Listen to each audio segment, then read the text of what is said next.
For what purpose does the gentleman from Arkansas, Mr. Westerman, seek recognition? Mr. Speaker, pursuant to House Resolution 1189, I call up H.R. 5587 and ask for its immediate consideration in the House. The clerk will report the title of the bill. Union Calendar Number 531, H.R. 5587, a bill to amend the Geothermal Steam Act of 1970 to waive the requirement for a federal drilling permit for certain activities, to exempt certain activities from the requirements of the National Environmental Policy Act of 1969 and for other purposes. Pursuant to House Resolution 1189, the amendment in the nature of a substitute recommended by the Committee on Natural Resources printed in the bill is adopted, and the bill as amended is considered read. The bill as amended shall be debated for 1 hour, equally divided and controlled by the chair and ranking minority member of the Committee on Natural Resources or their respective designees. The gentleman from Arkansas, Mr. Westerman, and the gentlewoman from Arizona, Ms. Ansari, each will control 30 minutes. The chair now recognizes the gentleman from Arkansas, Mr. Westerman. Mr. Speaker, I ask unanimous consent that all members have 5 legislative days to revise and extend their remarks and to include extraneous material on H.R. 5587. Without objection. Mr. Speaker, I yield myself such time as I may consider. The gentleman is recognized. I rise today in support of H.R. 5587, the Harnessing Energy at Thermal Sources Act, or the HEATS Act. This is an important bill to help add to the energy needs that our country has. We can do that very responsibly. We can do it in a smarter way, in a more proactive way. And I want to thank Representative Young Kim for being a leader on this issue and working with our committee to bring this bipartisan legislation to the floor. H.R. 5587, the HEATS Act, is a common sense bill that would expedite the development of geothermal energy on non-federal surface lands where the federal subsurface estate is less than 50%. Currently, geothermal operators on non-federal land are required to undergo a full federal permitting process under the National Environmental Policy Act, the Endangered Species Act, and the National Historic Preservation Act if they intersect any quantity of federal subsurface resources, even if the federal mineral interest is minuscule. This process creates unnecessary delays for geothermal energy project developers who must already comply with rigorous state-level permitting requirements. H.R. 5587 would address this issue by alleviating the need for the Bureau of Land Management to issue permits for geothermal wells on state and private lands where the federal government holds an ownership interest of less than 50% of the subsurface geothermal estate. Crucially, this bill upholds strong environmental standards by stipulating that federal requirements may only be waived if operators receive drilling permits and comply with historic preservation laws on the state level. Notably, the bill would not impact the royalties paid to the federal government. Therefore, it will not reduce the federal revenues generated by geothermal production. In fact, this legislation would actually increase federal revenues by reducing the administrative responsibilities of federal agencies and expediting the permitting process so that we can build more geothermal energy projects and do more development in that area. I want to emphasize the importance of this legislation. Again, energy demand is skyrocketing, and geothermal energy stands ready to meet the moment and bring gigawatts of new baseload power online. Out west, the Great Basin region encompasses swaths of California, Oregon, Utah, and most of Nevada. According to a recent study from the U.S. Geological Survey, this region alone hosts approximately 135 gigawatts of geothermal potential. To unleash geothermal energy's full potential, we must cut unnecessary red tape holding back key projects on these lands. By reducing duplicative federal requirements on state and private lands, this bill will give developers the regulatory certainty needed to spur greater investment in geothermal exploration and production. Again, this is an opportunity to do something proactive, to do something that is common sense, and something that I think we can all be proud of in the future. I urge my colleagues to join in supporting this bill, and I reserve the balance of my time. Arkansas reserves. The gentlewoman from Arizona is recognized.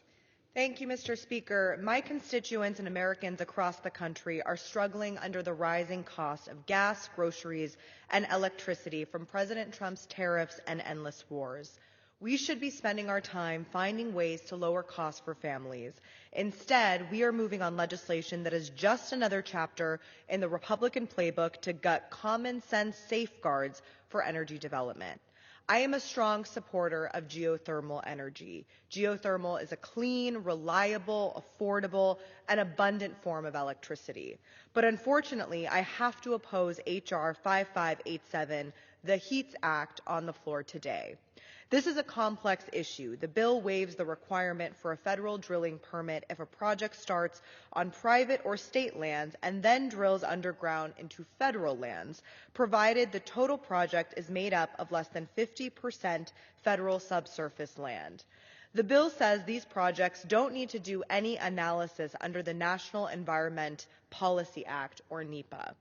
They don't need to comply with the Endangered Species Act, and they don't need to comply with the National Historic Preservation Act, so long as the state has any law that vaguely, and I quote, addresses the preservation of historic properties. The majority says that this is about reducing duplicative reviews, but I see it as an irresponsible waiver of the federal government's obligation to steward our federal resources.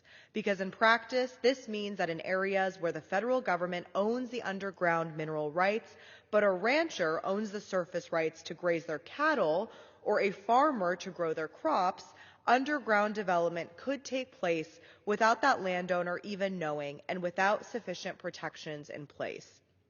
The permit to drill process is the process surface landowners use to work with developers to make sure their lands and resources, like groundwater they depend on for their wells or springs, are protected when developers are drilling into federal minerals.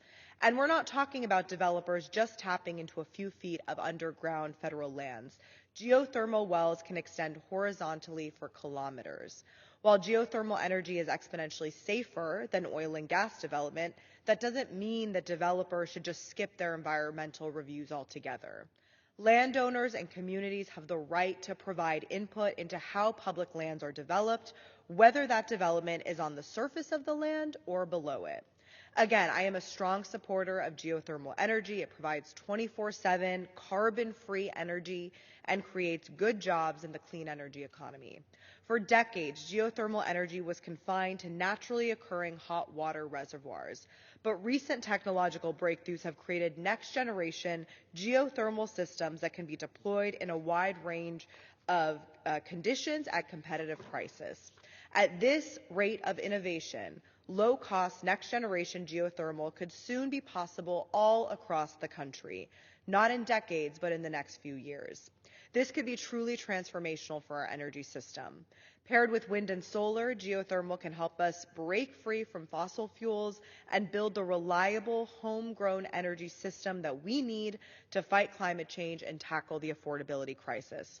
I have a bill, the Geothermal Gold Book Development Act, that's part of a package of 6 bills, 3 from Democrats, 3 from Republicans, that the Natural Resources Committee passed out of committee by unanimous consent. These bills, including my own, would all help make permitting easier for geothermal through common sense ways like increased coordination at BLM field offices, cost recovery authority, and some categorical exclusions that already exist for oil and gas development on previously disturbed lands. Those are the kinds of things that we should focus on that will actually help move the needle on projects. I've heard arguments that we should provide these waivers so that the Bureau of Land Management's limited staff can focus on bigger problems. I agree that staff in BLM field offices are overworked and understaffed. But let's be honest about the situation. The Bureau of Land Management doesn't have enough staff because the President continues to try to zero out the budget for renewable energy. And former presidential aide Elon Musk kicked off across-the-board staff cuts. You cannot break the system, then blame the broken system as your excuse to waive the law. When we waive those federal review obligations, we end up relying on a patchwork of state laws. Under state laws, what happens to the government-to-government consultation responsibilities required by the National Historic Preservation Act or federally protected endangered species? What if the state doesn't provide opportunities for public input or even public notice? Again, I strongly support geothermal energy development on our federal lands. It's a very promising and growing source of energy, But instead of spending floor time on geothermal legislation that everyone supports and could help stop skyrocketing electricity bills, we're debating a bill to solve a problem that may not even be a burden on the industry. I'm happy to continue to work across the aisle to advance geothermal legislation, but unfortunately, I must oppose this legislation. I reserve the balance of my time. The gentlewoman from Arizona reserves. The gentleman from Arkansas is recognized. Thank you, Mr. Speaker. You know, Mr. Speaker, there are a lot of similarities on both sides of the aisle, but there's a big difference. The similarities are that I think both sides of the aisle support geothermal energy. It's similar that we talk about inflation and high cost and how that affects Americans. The difference is, on this side of the aisle, we actually pass policies that will help those things. On the other side of the aisle, they vote against those policies. We talk about the high cost of living. Republicans voted to give Americans a huge tax cut last year. All the Democrats voted against it. We talk about high health care costs. Republicans voted to send $50 billion to help with rural health care. All Democrats voted against it. Today we're talking about geothermal energy and the opportunities that are there. We have an opportunity to help make that happen more. Republicans are supporting it. I believe some Democrats will actually support this legislation. But there's a difference between saying you want something to happen and actually voting to make it happen. And again, I thank Representative Kim for her leadership on geothermal energy, and I yield her as much time as she may consume. The gentlewoman is recognized for as much time as she may consume from California. Thank you, Chairman, for yielding. And Mr. Speaker, I rise in support of my bill, H.R. 5587, the Harnessing Energy at Thermal Sources Act, or the HEATS Act. Republicans ran on a simple promise: to unleash American energy dominance and lower prices for families. The HEATS Act delivers on those commitments. Geothermal energy is a powerful domestic energy source that can generate electricity and heat homes and buildings without relying on foreign adversaries or suppliers. America has enormous geothermal resources sitting right beneath our feet. My state of California has some of the richest geothermal reserves in the world. But burdensome permitting requirements are keeping that energy locked away. The HEATS Act fixes that by cutting red tape and waiving federal drilling permit requirements for geothermal wells on state and local lands. Operators will still go through a rigorous state-level permitting process, but they no longer will be subjected to duplicative federal requirements that slow production, raise costs, and kill jobs. This means more American energy coming online faster, lower energy costs for working families, and a stronger domestic supply chain that doesn't depend on adversaries like China. H.R. 5587 is a common sense, pro-growth measure that lowers energy costs and strengthens our national security. I want to thank Representative Gray for working with me and co-leading this effort, and to Chairman Bruce Westerman for your work to accelerate geothermal production and advance American energy independence. I urge my colleagues to support the HEATS Act. Thank you, and I yield back. The gentlewoman yields back. The gentleman from Arkansas reserves. And the gentlewoman from Arizona is recognized. Thank you, Mr. Speaker. I yield as much time as he may consume to the gentleman from California, Mr. Huffman. The gentleman from California is recognized for as much time as he may consume. I thank the gentlelady and thank you, Mr. Speaker. Well, in the spirit of geothermal energy, we're sure hearing a lot of hot air from the other side with this fantastical narrative that Republicans, I guess, are now lowering costs and saving health care. The American people can decide whether they want to believe those whoppers. But today, it is at least refreshing to see our colleagues across the aisle tiptoeing back in the direction of this all-of-the-above energy policy that they always swore they supported, but for the past year plus, they have cheerleaded Donald Trump's insane war on clean energy that is trying to destroy an entire sector to surrender American leadership to China and others. and drive up utility bills for the American people. But nevertheless, I welcome the fact that we're talking today about geothermal energy. Like the gentlelady from Arizona, the ranking member, I like geothermal energy a lot. This is something that we should be working on together in a bipartisan way. I represent the largest geothermal energy plant in America in my district, and I'm proud of it. I want to see more of it. And good geothermal energy projects can move forward with bipartisan support and with very expeditious permitting. But good geothermal energy projects don't need the kind of sweeping waiver that is proposed in this legislation, which simply misses the mark. So let's talk about that. Under this bill, a geothermal project would no longer require a federal drilling permit if it is on land where the surface is not federally owned, but the subsurface is significantly, up to 50% of the acreage. Now, while this may sound innocuous, it's just, subsurface, it's below what we can see with our eyes. Without a federal permit, the core safeguards for development affecting federal resources would totally disappear. That includes protections under the National Environmental Policy Act, the National Historic Preservation Act, and the Endangered Species Act. And all of it would be waived for geothermal exploration, for development, and for the production activities that would be covered under this bill. That goes entirely too far, and it's bad news for tribes, for communities, and property owners on the ground. Again, good projects don't need this kind of sweeping free pass from environmental review. Under the circumstances laid out in this bill, all federal oversight goes away, along with public input and consultation requirements, and that includes tribal consultation. It takes away opportunities for public involvement that can make projects better. It takes away the convening process that brings federal, tribal, state, and local entities to the table so they can identify basic health and safety risks, so they can flag concerns and work through conflicts and impacts to protect the resources that are owned by the American people, even if they're below the ground, even if they're not something you can see with the naked eye. Now, this public input and compliance with federal laws like NEPA and others is essential to building a solid foundation for our clean energy future. We need these type of energy projects, but we need to do them right.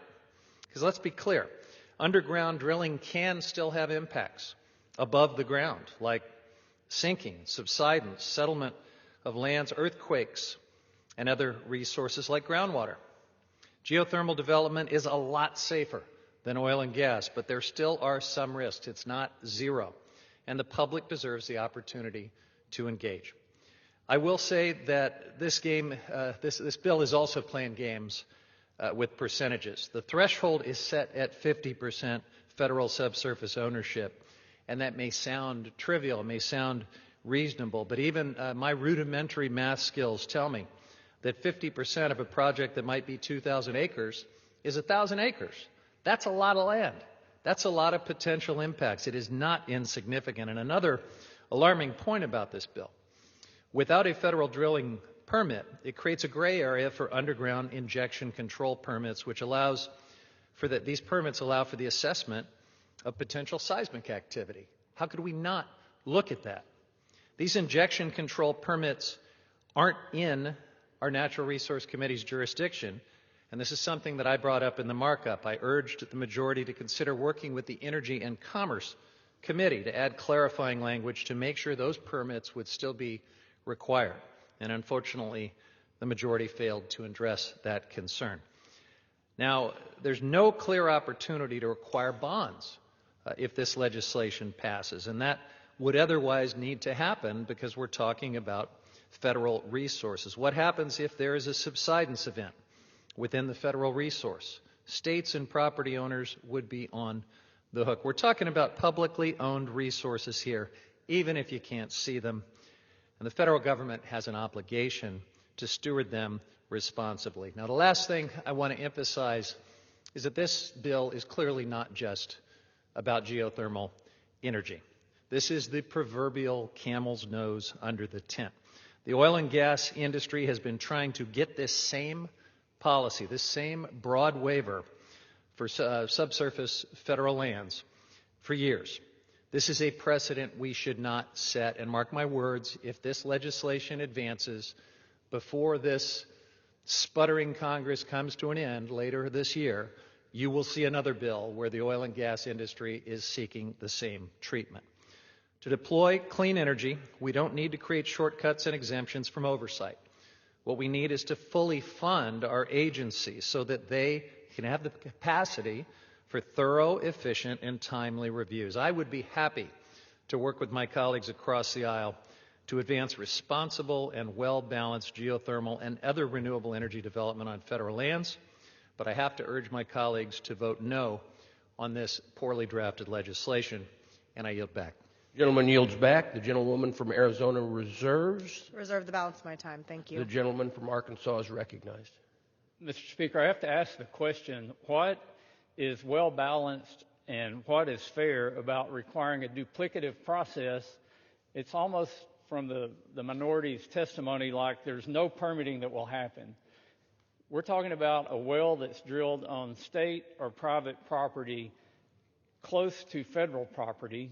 The surface disturbance is all on the state or private property. They have to go through the state permitting process, which is very rigorous. It's looking at the same things the federal permitting process looks at.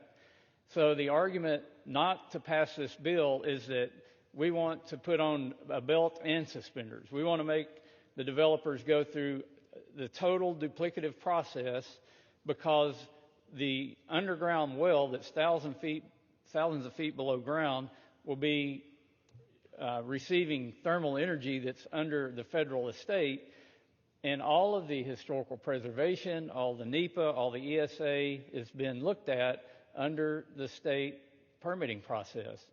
Again, the surface disturbance would not be on federal land. You're only talking about the migration of thermal energy thousands of feet below ground, and we're saying it's reasonable and fair and a good process to make a developer go through double permitting and opening up Pandora's box for people who, for whatever reason, don't like geothermal energy. We'll have all these federal statutes and the broken permitting process to stop geothermal energy projects. If we're serious about producing more energy for this country, if we're serious about being energy independent, if we're serious about developing energy sources like geothermal energy, then this is a pragmatic, proactive way to make that happen. It removes duplicity and it makes the process make a little bit more sense. Mr. Speaker, I have no further request for time. I'm prepared to close, and I reserve the balance of my time. The gentleman from Arkansas reserves. The gentlewoman from Arizona is recognized. Thank you, Mr. Speaker. In closing, even good energy sources need good permitting policy. I am a strong supporter of geothermal energy, but the HEATS Act could undermine the on-the-ground support and good environmental track record that geothermal currently enjoys. The HEATS Act empowers one set of landowners at the expense of their neighbors. This bill allows developers to skip federal permitting when drilling from their property into federally owned subsurface minerals, which often sit under a neighbor's private property. The federal permit process gives surface landowners who happen to live above federal minerals a say in what happens beneath their homes. And what happens underground doesn't always stay underground. Drilling can cause earthquakes and sinkholes or accidentally contaminate drinking or irrigation water. State laws do not always require the same protections for surface landowners, especially if they are not the ones doing the drilling. And without a federal drilling permit, the federal government can't require financial assurances from developers to cover the cost of cleanup if surface damages do happen. That means landowners or federal taxpayers will be on the hook to pay for the cleanup. This bill would eliminate real, meaningful protections for landowners, not just red tape. I'm disappointed that this bill is the bill that the majority has chosen to bring to the House floor, rather than the bipartisan package of real, common-sense permitting solutions for geothermal that the Natural Resources Committee unanimously supported. That package includes my own Geothermal Gold Book Development Act to standardize best permitting practices across the Bureau of Land Management to responsibly speed up geothermal development. I hope to keep working across the aisle to advance geothermal energy, but this particular bill is a step in the wrong direction. I urge opposition, and I yield back the balance of my time. Gentlewoman yields back the balance of her time. The gentleman from Arkansas is recognized. Mr. Speaker, in closing, again, I urge my colleagues to support H.R. 5587. These reforms will both streamline the permitting process for geothermal energy projects and reduce agency workloads, which will allow BLM to focus on projects that actually have a majority federal nexus. States, as I've already mentioned, have robust requirements and regulations for developing energy resources within their borders. So by eliminating duplicative federal level bureaucracy, we will help stop the things that are impeding geothermal energy development. This, quite simply, is just common sense.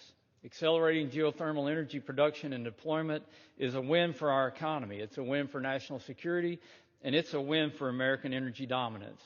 Again, on this floor today, and not too much longer, we're going to have an opportunity to vote for American energy, for American workers, and for common sense and for doing the right things. I've heard many times, I support this, but. There's always a but.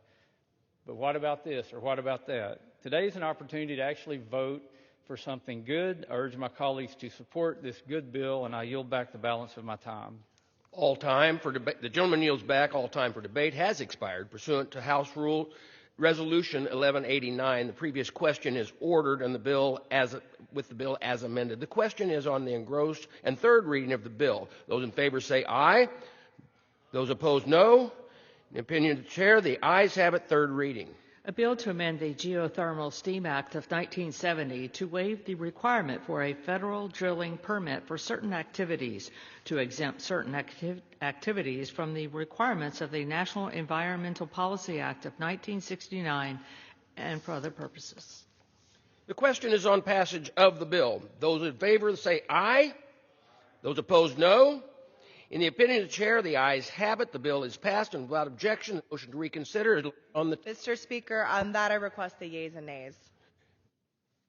The yeas and nays are requested.